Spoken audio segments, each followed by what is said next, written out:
What is up, comic fans? Welcome back to the Legion of Comics. This is my top 10 picks for next week's new comic book day, releasing October 10th and 11th. So let's get into it. We got a very special intro for you today. Before we continue on, make sure you bookmark your calendar for Comics Curing Cancer, happening the weekend of October 20th through the 22nd. Comics Curing Cancer is an American Cancer Society virtual event that happens on YouTube and focuses on raising money for cancer awareness. Also, don't forget to pre-order your copy of Unnatural Order #1, the Comics Curing Cancer exclusive variant, at djlinks.bigcartel.com. This exclusive is limited to only 250 copies. Big shout out to the Comic for donating the books, and big shout out to Matt Wilson for donating the cover art.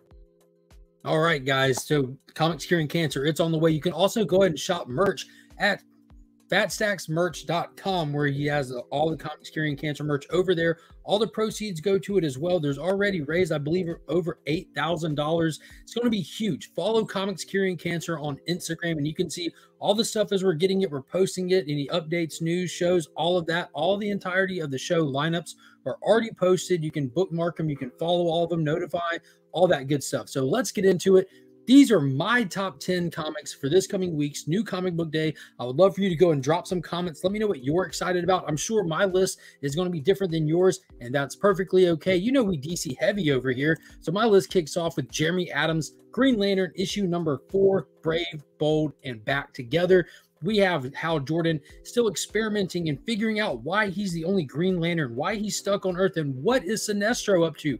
This issue is supposed to be featuring an all-new character called Sin Sun, and I have no clue what that means. It sounds like Sinestro, it sounds like Suns, and the backup story in this one is going to be kicking off the prelude to the Sinestro Suns event. So it looks like Jeremy Adams is finally getting on his feet with this series. Night Terror interruption all behind us, and we can start building toward our first real story arc. I'm already loving the vibes. I'm already loving the tones. The amazing cast of characters. Cannot wait to see these two back in action together again. This is going to be a blast. Next up, I was very on the fence about this one with issue 1. Another Batman title. Do we need it? Joshua Williamson's writing it, though, and he's like the creative architect for DC right now, so I had to pick it up. I was very pleasantly surprised with it. Overall, great book. Simone DeMayo's doing the art. I love Simone DeMayo art. Not even going to lie. Ever since Power Rangers, We Only Find Them When They're Dead, absolutely love Simone DeMayo. Not meant for every title, but works great when it's meant for it. And this is one of those situations. And we also have another first appearance in this one. That character right there, Shush, you know, like Hush, but a girl. So we'll see what's up with that, right? So we have Batman and Robin. They established that this is inside the main universe continuity. They touched on the events of the Gotham War. So I guess this is what will be happening with these two characters when they're not dealing with the Bat family or Catwoman or Vandal Savage. Who knows? But there's a mystery afoot, and Batman's wanting Damian to really solidify his alternate identity and not just get consumed by being Robin, being the assassin, being the ward of Batman, being his son. He wants him to have a real life, and he insinuated the last issue he needs to go to school. And I don't know why we're doing this, pretending like Damian needs to go to a public school to fit in, like a billionaire son would be going to a public school anyways. Like, I'm sure everyone assumes this kid already gets like private schooling at home, right? So I don't know. That angle is kind of goofy to me, but Joshua Williams is probably going to do a really good job exploring it and writing it. And I hope we don't spend too much time in it. I am intrigued by this Shush character. I think it's in little ways it's kind of cheap to be trying to pick from one of the most iconic modern day Batman stories, but with a proper execution, you know, we'll see. Next up, we have World's Finest, Teen Titans, issue number 4. This one, I'll be honest with you guys, that last issue didn't do it for me. If this issue doesn't pick up, I mean, it's got a nice little tone to it, but it doesn't feel like it's doing anything.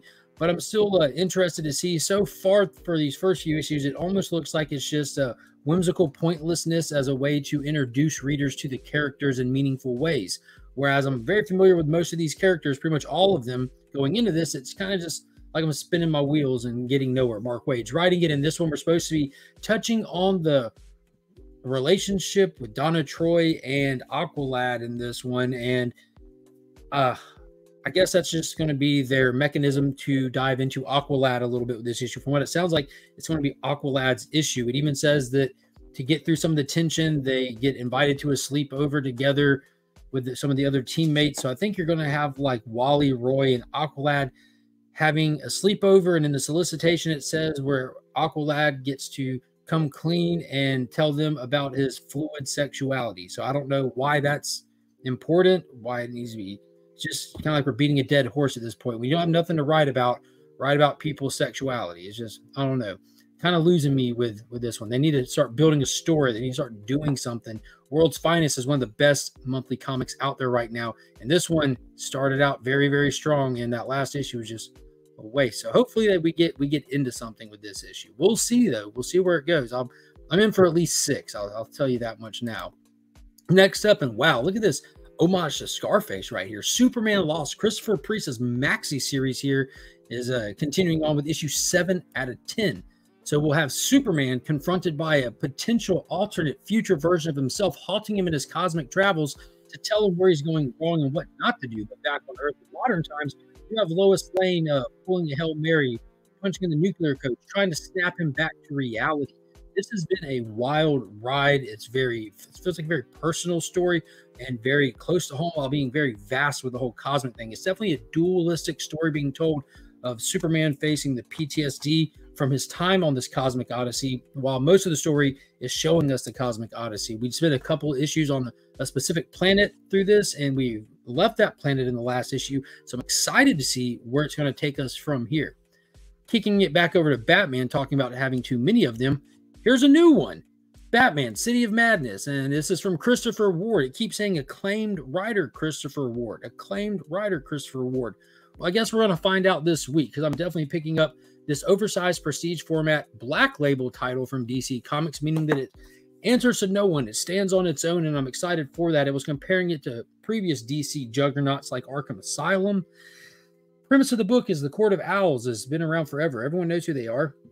But in this story, a gate to somewhere else has been opened. And now that it's open, all these dark, twisted, hellish versions of Batman and his rogues are coming to the city. And it's going to be up to Batman to stop them, while the stark, nightmarish version of him is absolutely perusing the city looking for his own Robin. So I think it's going to be a twisted tale. I'm not sure who's on the art, but I believe that that's going to be worth the price of admission alone. And I got to take a pause for the calls and say huge shout out to the homies over at Big Time Collectables. You can also follow them on all the social media accounts as to not miss out on the fantastic stuff they have going on. And one of the biggest things they have going on are those New York Comic-Con exclusives. They've been taking a very select allocated amount and putting them on pre-sale online, and you don't want to miss out on that. So give them a follow. So kicking it back over to the list here, and I apologize for the abrupt edits for multitasking today. Coming in at number 6, we have a huge one that I'm super excited about. We have Wesley Dodd's Sandman, issue number 1, written by Vendetti. Robert Vendetti is tackling this. He is a comic legend still in the game. And Ryan Rosma, I think. Rosma is on the... Either way, whoever's on the art, I'm in it for the story. And this is a story noir. It's not modern. This will be going back to some of the earliest days of Wesley Dodds as the Sandman. And in the story, we're going to find out that Wesley Dodd has cracked the code. He has figured out the sleep gas agent that he uses in his gun as a way to fight crime without doing any permanent damage to villains. But all of his research is kept in a journal that gets stolen by some bad guys, and he has to get to them and figure out why they want it and who they are working for before they unleash his own technology and his own experiments on the city. So I'm pumped for this. This is just part 1 of 3 of the huge JSA Golden Age character rollouts. We still have the Jay Garrett Flash story, as well as the Alan Scott Green Lantern miniseries coming, all part of the new Golden Age era stuff. So be sure to check these out. You know, last week they just had the gold version of the 80-page giant and the first 3 issues of JSA reprinted in the gold foil edition. In case you missed it, it's a great time to go back, grab them, jump in, jump on, don't get left behind. Coming in at number 7, the only Marvel title to hit this list. And if you think I'm biased, blame Marvel. Email them, send them a letter, tell them that they need to do better so more of their books can hit this list. But either way, this right here, Ron Lynn Rosmar's retro title, Silver Surfer Rebirth Legacy, which is the 2nd volume in their retro title stuff for Silver Surfer, had a blast with issue 1. You have Legacy, aka Genis Vell, Captain Marvel's kid, talking and reminiscing about his father and all these times that he never had with him with Silver Surfer, all for Silver Surfer to trick him into stealing one of the Infinity Stones. It turns out it wasn't Silver Surfer. It was Mephisto the whole time, for once. And in our reality, Silver Surfer's left looking like he killed Genis, and what he's dealing with is being flung through the past where he's actually beside his father. So I'm excited to see them side by side, fighting along the way. Love these characters, and I don't get enough exposure with them because it just, like, go read Silver Surfer Ghostlight. Try it. I dare you. You can't do it. So it's these retro titles is that I'm finding all that passion, all that care for these characters, and all the crafty storytelling is still there. It's just for some reason only done in these retro titles these days. But we'll see. We'll see when Marvel drops some more fire. And I am picking up Hulk. I am picking up Ghost Rider. I am picking up Immortal Thor for now. We'll see if I can get more on the list. But next up, man, I'm excited for this. I'm excited for this. Danger Street issue number 8, I think. 7 or 8. It's one of the two. It's up there. But this has been so good. Tom King, Jorge Fornes, Dave Stewart on the colors. This has been a blast. And this is like where everything's starting to really come to a head. That last issue was a juggernaut. Absolutely juggernaut. Did not see what happened coming from a mile away. And in this issue, we have the Commodore in need of a new knight. We also have Lady Cop getting to an understanding of what's going on with the Helmet of Fate. We have the Dingbats looking to resurrect their dead friend, all while the Outsiders are about to storm the Green Team. And the Creeper is the only thing standing between them. I cannot wait to see the take on this battle. And this right here looks like the classic Smiling Man that the Joker was originally inspired by. Like, just so much cool stuff happening with this book. This is like a major comic head book kind of thing. It's wordy, deep cuts with these characters, and it's fantastic. Taylor Winder loves this book. Check out Taylor Winder's channel right here on YouTube. He recently passed 1,000 subscribers, and he's a huge fan of this book. And next up, I'm excited to get issue number 2 of Hunt for the Skinwalkers. Man, I think it was Brandon Thompson, something Thompson, he wrote this book.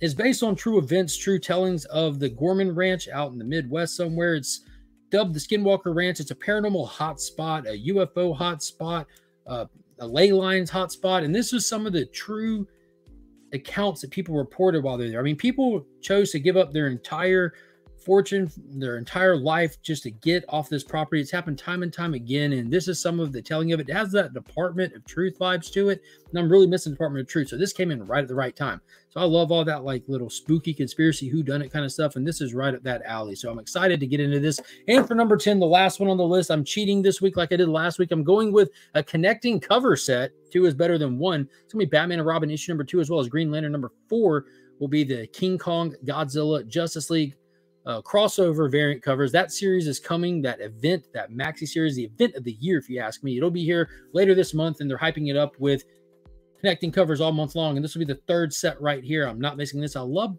the vantage point from in the sky, looking down on the city with Godzilla firing up at Hal and King Kong jumping for Batman and Batman actually jumping at him. Like, how wild is that? I'm excited for those. I've gotten the other ones so far. Can't wait for that series. Be sure to leave me a comment down below, guys. Let me know what you're excited about. Huge shout out to ABX Comics and Games. That's my local LCS. That's where I get all my stuff. Links to all the people I've mentioned are in the description below. Be sure to check out Justin's Comics if you need anything cleaned or pressed. Let them know you found them through the channel. And as always, I'm Mark, but we are Legion.